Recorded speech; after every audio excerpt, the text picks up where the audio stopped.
okwata oburuuru kwabaringanwa kandi kwakurwa akakiiko k'eby'emizaano g'amashomero aga senior aga Ankole kandi kwahitabwamu abashomesa bakuru b'emizaano omu mashomero ag'ekyanga eki.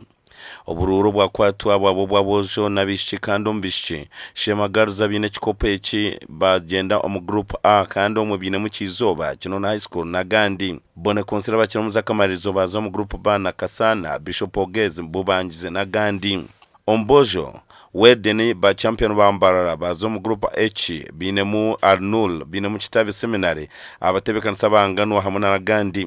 Bremba SS eri mu group A na Mina High lyakasinga keri mu group G ni wibanda SS na St Kagwa St Joseph's na St Mary's Kyamuhunga mu group G kandi kabuhe muzirimo eri mu group B na Bishop Ogezi Kichwamba na nagandi kateka Emizaano yabici umupira gw'abici kusa kugira timu zikwenda kwikakaga kandi umupira gw'aboojo kitekateka kusya timu kaga draws zuzagenda je mnonga abukuba timu zizo batwereza zona tureba ngo timu zizo kubasa kwingasana z'amani grupe yibatwereza timbi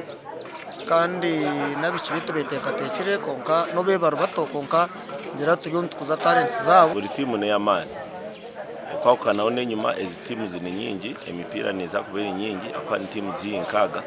empaka z'aboojo zitandika ebiro bibiri byo kwezi kwa kana okusebera omukaga byo kwa kana kandi ziza kuba zitebekanisibwe abanganwa high school mu Rushema kandi ezabishiki niza kubaho bakutandika ebiro 10 kusebera 13 ayishomero ya Ryonza ebyo bikiriyaho empaka z'amashomero ga district ya Chenjo Jose Hendirizo bari yanyuma abazyo Wilma Fox College Butunduzi hamwe na Katoke Modani basingwire bicyoncho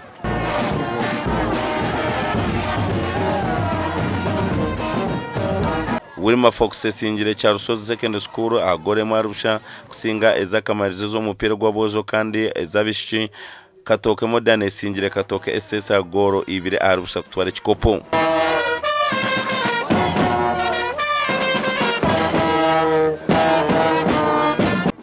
Wilma Fox College na cya Rusozi hati nezakuzwe cya district ya Chenjeje mu mpaka za regional eza Rwenzori ezirabe kustandika n'ebiro bitano byo kwezi kwa kana